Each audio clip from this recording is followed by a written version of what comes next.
अगर इन लोगों को यहीं नहीं रोका गया तो सारे स्टेट को शमशान बना देंगे। कम से कम टीयर गैस छोड़कर भीड़ को तितर बितर करने के लिए। तितर बितर करेगा तू?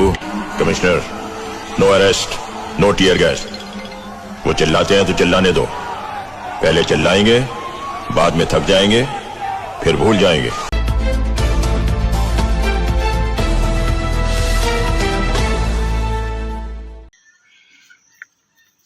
मोदी जी, आपसे रिक्वेस्ट कर रहा हूं कि आप देश के ऊपर एक एहसान करो, देश के नागरिकों के ऊपर। आप जितनी जल्दी हो उतनी जल्दी गद्दी छोड़ दो, क्योंकि इससे हमारा देश सुरक्षित होगा, महसूस होगा।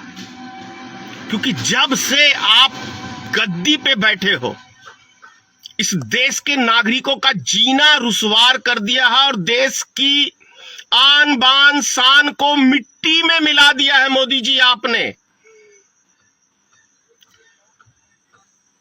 हर चीज, आपकी मनोकामना पूर्ण हो गई।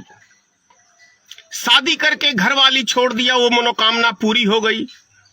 गुजरात के मुख्यमंत्री बने रहे, गुजरात में चाहा दंगे हो, वो मनोकामना पूरी हो गई। प्रधानमंत्री चाहा आप बन गए। देश में वीर जवानों को शहीद कराने का सोचा, वो भी आपकी मनोकामना पूरी हो गई। अब कम से कम हमारे देश के युवा नौजवान के भविष्य के साथ, किसानों के साथ जो आपने खिलवाड़ किया सो किया, लेकिन अब कम से कम हमारे जो नौजवान बच्चे हैं उनकी भविष्य के लिए मैं आपसे प्रार्थना कर रहा हूं, मोदी जी, आप गद्दी छोड़ दो।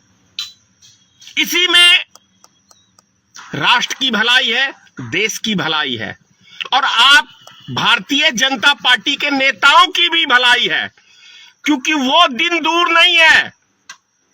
कल आपके पार्टी कार्यालय में आग लगा है, कहीं ऐसा न हो कल विधायक भी आपके पिटाए हैं। और ये देश के नौजवान छात्र समझते हैं ना, इसे क्या कहते हैं, बंदर सेना भी कहते हैं। तो कहीं ये सेना ऐसा ना हो कि आपका कमल छाप देखे और आपके नेताओं की ठुकाई करनी वहीं पे चालू हो जाए। बहुत बर्दाश्त कर लिया है, देश की जनता ने बहुत बर्दाश्त कर लिया है।